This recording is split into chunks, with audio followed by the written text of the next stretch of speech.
ગીર સોમનાથથી એક મોટા સમાચાર સામે આવ્યા છે। ગીર સોમનાથમાં ટોલનાકાનો વિવાદ ચાલી રહ્યો છે, તેને લઈને ધારાસભ્ય વિમલ ચુડાસમાની પ્રતિક્રિયા સામે આવી છે।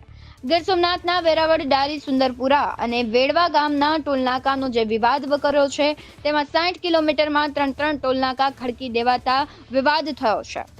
રિપીટ કરું છું, વિમલ ચુડાસમાએ કહ્યું કે પરિપત્રમાં 60 કિલોમીટરમાં 3 ટોલનાકા ના હોવાનો ઉલ્લેખ હશે તો વિમલ ચુડાસમા પણ ટોલનાકું કેન્સલ કરાવવા લડાઈ લડશે।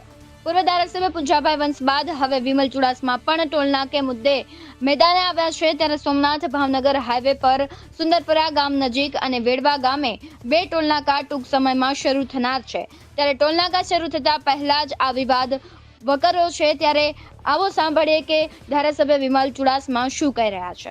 મારી પાસે ઘણા મહિનાથી અને ઘણા દિવસોથી ફરિયાદ આવી રહી છે કે ડારીથી સુંદરપરા અને સુંદરપરાથી વેડવા જે કોડીનાર તાલુકાનું ગામ આવેલું છે તે વચ્ચે 63 કિલોમીટરનો ડિફરન્સ છે અને 60 કિલોમીટરમાં એવું મને જાણવામાં આવ્યું છે કે 60 કિલોમીટર સુધીમાં 2 ટોલ નાકા હોવા જોઈએ, પણ અત્યારે 63 કિલોમીટરમાં 3 ટોલ નાકા છે। એટલે લોકોની મારી પાસે ફરિયાદ આવી છે, પણ મેં પરિપત્ર મંગાવ્યું છે। જો પરિપત્રમાં 60 કિલોમીટરની અંદર જો 2 ટોલ નાકા હોવા જોઈએ ને 2 જો હશે તો એ માટે થઈને જો 60 કિલોમીટરની અંદર સરકાર દ્વારા 3 ટોલ નાકા જો ચલાવવામાં આવશે તો એ આ વિસ્તારના સોમનાથના ધારાસભ્ય તરીકે ગીર સોમનાથનો વિસ્તાર મારામાં આવેલો છે અને સમગ્ર જ્યારે સૌરાષ્ટ્રમાં એક ધારાસભ્ય છું ત્યારે આ જિલ્લાનો જે પણ મારા ગીર સોમનાથ જિલ્લાનો જે પણ કંઈ પ્રશ્ન છે ત્યારે આ પ્રશ્ન માટે થઈ અને પરિપત્ર મેં મંગાવ્યું છે। જો પરિપત્રમાં